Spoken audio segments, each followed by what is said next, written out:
Corona virus হয়েছিল না, যার কাছে ব্যাকটেরিয়া, যার কাছে ভাইরাসটা ছিল তাকে স্পর্শ করলে তারও ধরতো। তো আমাদের প্রত্যেকের মধ্যে ভাইরাস আছে। কি আছে? আমাদের প্রত্যেকের মধ্যে ভাইরাস আছে। আমরা এই ভাইরাস, যে যাকে স্পর্শ করবো, যার সঙ্গ করবো না, তার গুণগুলো, তার ভাইরাসটা আমার কাছে আসবে।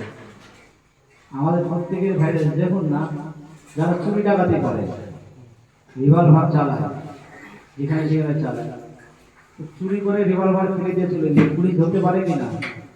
ধরে নেয়। ওই যে হাতের ছাপ, এই যে আমি এটা হাত দিয়ে ধরেছি না, এটা কার হাতের ছাপ, কি সব ওরা হাতের ছাপ দিয়ে ধরে ফেলবে। তাহলে দেখুন, আমাদের মধ্যে পরশদোষ আছে। সেই জন্য সঙ্গ বিষয়ে সাবধান, সঙ্গ ত্যাগ।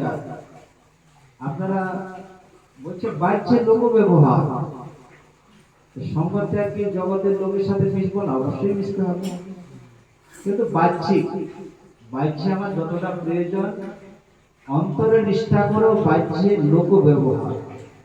তোমার অন্তরটাকে নিষ্ঠা করো। বাহ্যে যেমন লোকজন চলাফেরা করছে, তিন মাথার উপরে দুইটা লোক বসে আছে, আপনি গিয়ে বসুন, দুইটা কথা বলে চলে আসবেন।